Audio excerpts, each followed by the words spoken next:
In this video we're going to try and look at the difference between man-to-man and zone defence. There are basically two structures to a defence, man-to-man as I've said, and zone. The true difference between these defences is the coverage, or how they protect against the pass. In man-to-man, as the name suggests, the pass defenders are assigned to specific players. But in zone coverage, the pass defenders cover a specific area or zone of the field, as you can see in front of you. We'll talk about those in a moment. In zone coverage, the type of scheme can be further broken down based on deep coverage or how they protect against the pass in the deep zone, the part of the field closest to the defender's own end zone. Each zone coverage is named based on how many players are in deep coverage. In cover 2, a typical cover 2, there are 2 players assigned to cover the deep zone. That's the free safety and the strong safety. In cover 3, the 3 players assigned to cover it are the free safety and both cornerbacks. Because of their deep position initially, these players are the only ones completely dedicated to coverage and will not have run defence assignments. This is only initially because as the play unfolds, of course, players may acquire immediate new duties depending on what happens. The players used for deep coverage will typically be any combination of 4 defensive backs, that's the free safety, strong safety and 2 cornerbacks. The defensive backs not being used in deep coverage move up and usually cover the outer edges of the field, which includes the flat and curl zones. Let's talk about the flat zone. So the flat zone, these are 2 flat zones. They are on the defensive side of the field. The flat is the area within about 7 to 10 yards of the line of scrimmage and found along either sideline extending across the field to the hash marks approximately 20 yards towards the middle of the field. The flat is right underneath the curl zone. There are 2 curl zones and they are on the defensive side of the field. The curl is the area beginning about 7 to 10 yards downfield or past the line of scrimmage and found along either sideline extending across the field to the hash marks, approximately 20 yards towards the middle of the field. The curl is right above the flat and to the outer side of the hook on either side of the hash marks.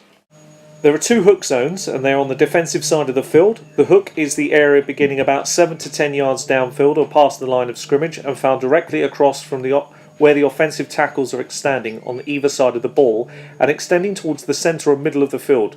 The hook is directly next to and on the inside of the curl.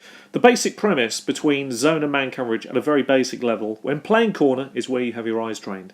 In zone schemes, the corner is usually playing the quarterback, watching his eyes for the signs that point to the pass location and using his spherical vision to collate the threats in his zone and break on the ball accordingly. In man coverage schemes, a corner's eyes are locked on the receiver, playing his movement with the added knowledge of route combinations, tendencies and down and distances to get a feel for what route he is running. The bottom line is the same. You're trying to prevent the guy you're covering from catching the ball and ideally pull it in yourself. But the mechanisms and fundamental techniques differ. This can get a little bit more complex because most defences will play a mixture of man and zone, and even within certain zone concepts the team will be playing man coverage through the zone, i.e. you play man to man until that man clears your zone, then peel off and look for a secondary threat while the defender in the next zone picks him up. So why are certain players scheme specific? Fundamental difference in approach to coverage is at the root of most of the differences between players best suited for each scheme. Generally speaking, corners playing zone schemes don't need the raw speed that their counterparts in man coverage schemes do. That's why corners that run a slow 40 before the draft are often referred to as the perfect cover 2 corners. In zone defences, you're rarely asking a corner to run 40 yards with the receiver, and if so, you're usually giving them a head start in the form of a pre-snap alignment to cover for that. By contrast, corners playing man zone are often locked up, one-on-one with speedy receivers running downfield and need to be able to match them pace for pace. To be the case that bigger, stronger corners were automatically lumped into that cover 2 category because they were usually the slower guys. As it's happened, that size and strength was a necessary component of that type of scheme because corners covering the flat often need to pass off the wide receiver and pick up the running back or tight end in the open field coming into their zone. If you have your eyes towards the quarterback, you can see the route develop and react to secondary threats and dump off passes, while a corner playing man coverage will have his back to the ball running with his man and has no hope of ever seeing that danger. The corners in zone schemes need to be able to man up against those bigger ball carriers and bring them to the ground. Corners playing man coverage didn't need to have that size and strength for tackling underneath or against the run, but the Seahawks, amongst others in recent developments, have shown that physicality on the outside is still a major plus point, even in man coverage. Richard Sherman and Darrelle Revis aren't just the league's best 2 corners, but they are 2 of the most physical and aggressive in coverage. Each player has the strength to be able to aggressively contact receivers all the way through the coverage and disrupt the routes. Even if they aren't being required to be big and strong for tackling, the same attributes have been proven equally desirable in another role. Neither Sherman nor Brandon Browner run blistering 40 times, but if they're physical enough, they never allow the receiver enough separation for it to matter. In the sense, the prototype attributes for each type of corner are getting closer together. Through the physical attributes needed for each scheme may be growing closer, playing in each still requires a different approach to the position, and that is why some players find the transition so tough. Corners playing in man coverage arguably have the simplest task in football. Cover that guy, do not let him catch the football.